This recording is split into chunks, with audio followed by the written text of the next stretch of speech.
Bonjour à tous, très heureux de vous retrouver aujourd'hui avec Joël Thibault. Il est pasteur protestant, aumônier des sportifs. Un monde particulier que celui du sport, gangréné par l'argent. Que reste-t-il pour la spiritualité ? Quel est l'état d'esprit des sportifs dans ce milieu? On va le découvrir d'ici quelques instants. Que reste-t-il comme place pour la quête de sens?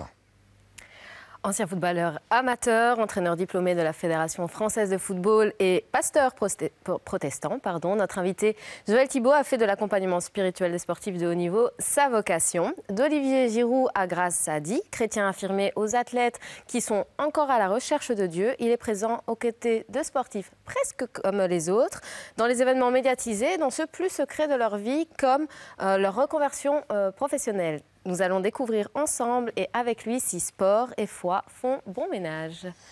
Donc bonjour Joël Thibault, qui êtes-vous ? Bonjour, comme ça a été dit, avant tout je suis un homme marié, je suis un fervent chrétien, pour moi c'est important, et puis je suis père de famille, père de 4 enfants. Ok, et pourquoi les sportifs viennent-ils vous voir? Qu'avez-vous de si spécial ? Alors je pense que je suis sportif moi-même et j'avais cette quête d'être sportif de haut niveau.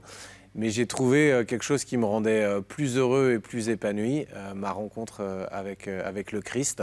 Et ce que j'ai peut-être de particulier et ce qui attire les sportifs, c'est que je leur parle avec simplicité de l'amour de Dieu. Et ce qui les frappe, c'est l'humilité de Jésus.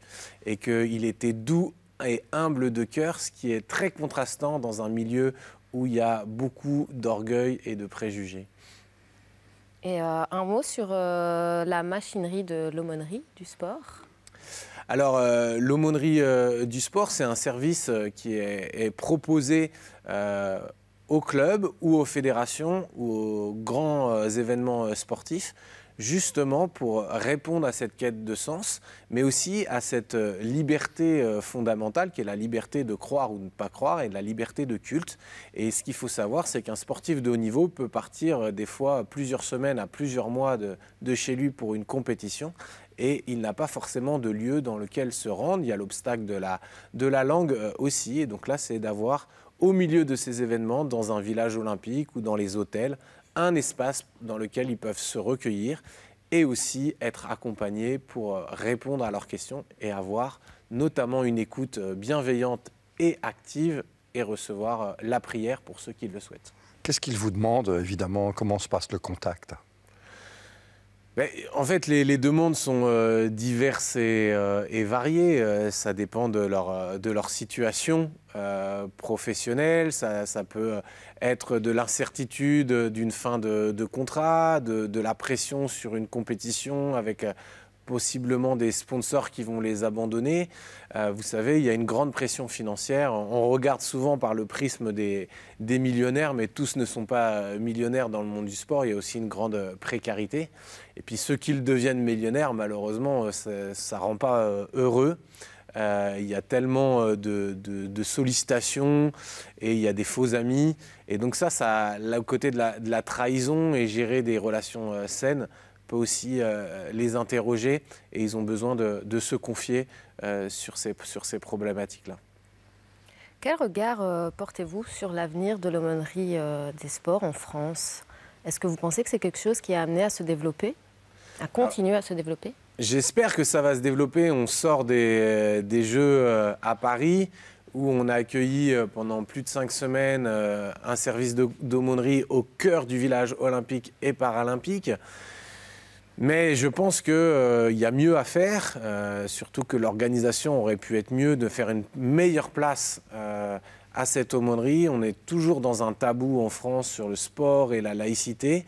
Et on a souvent une conception erronée de la laïcité qui n'est pas de cacher cela ou de renvoyer cela au privé, mais qui est la liberté de conscience, une liberté de culte et d'avoir l'opportunité aussi pour tout à chacun d'avoir cet espace où il peut se questionner et se recueillir et aussi célébrer son culte avec d'autres. Et c'est quelque part la magie des grandes compétitions, c'est voir des Espagnols, des Chinois, des Coréens, des Allemands, des Français célébrer ensemble le même Dieu et se retrouver là dans la joie. Et à travers les chants gospel, c'est aussi un des grands moments de joie et de fête que l'on vit en intimité avec eux. Comment êtes-vous perçu par les autorités, bien sûr administratives de l'État, et puis par les clubs? De se dire, tiens, est-ce qu'ils sont pour ou contre? On sent aussi parfois un tabou autour de ça. Il y a une grande méconnaissance des clubs. Il y a certains qui ont peur qu'on soit dans une forme d'ingérence sur le côté mental, préparation mentale, gestion des matchs, mais c'est pas notre but.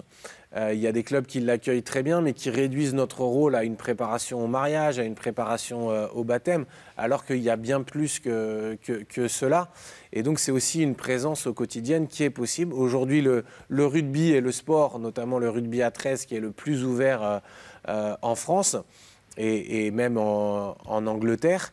Mais il y a encore beaucoup à travailler dans ce domaine pour comprendre la pertinence d'un accompagnement et d'une présence surtout auprès des sportifs, mais pas que des sportifs, aussi des membres administratifs dans les clubs sur lesquels pèse une grande pression. Et on l'a vu donc, notamment dans un club comme les Girondins de Bordeaux, qui a mis la clé sous la porte. Derrière, c'est des licenciements et ça crée beaucoup d'incertitudes pour de nombreuses personnes. Des Jeux paralympiques aux Olympiques de Rio et de Tokyo, aux Mondiaux d'athlétisme de Londres jusqu'aux Jeux de Paris, vous retracez dans votre livre L'aumônier des champions, paru aux éditions du Cerf, votre parcours de foi, et vous révélez l'envers du décor du sport de haut niveau. Est-ce que vous pouvez nous parler un petit peu plus de votre livre brièvement ? Dans mon livre, je partage avec l'autorisation des sportifs ce qui se passe dans les coulisses des rêves qui peuvent être brisés. Je pense notamment à un joueur que j'ai accompagné, que j'ai pu baptiser aussi dans notre église à Rennes, qui était un joueur du FC Nantes, qui était sur la liste des 10 joueurs pour le Ballon d'Or africain et qui du jour au lendemain se retrouve au chômage, délaissé, et qu'on va accueillir pendant une semaine dans notre famille, qu'on va accompagner pour qu'il puisse rebondir et ne pas sombrer dans la dépression. Donc il y a aussi ça dans le rôle de l'accompagnateur spirituel, de prendre soin. Les sportifs sont souvent pris comme des Kleenex. Quand ils sont plus utiles, on les jette et on se fiche de ce qu'ils vont devenir. Et ça, c'est un petit peu ce que je dénonce aussi dans le livre. Et c'est de ramener à la fois de l'humain, même si on accompagne spirituellement, mais c'est remettre l'humain au cœur du jeu. Avez-vous des projets particuliers pour former ou inspirer une nouvelle génération d'aumôniers Oui, une nouvelle génération d'aumôniers.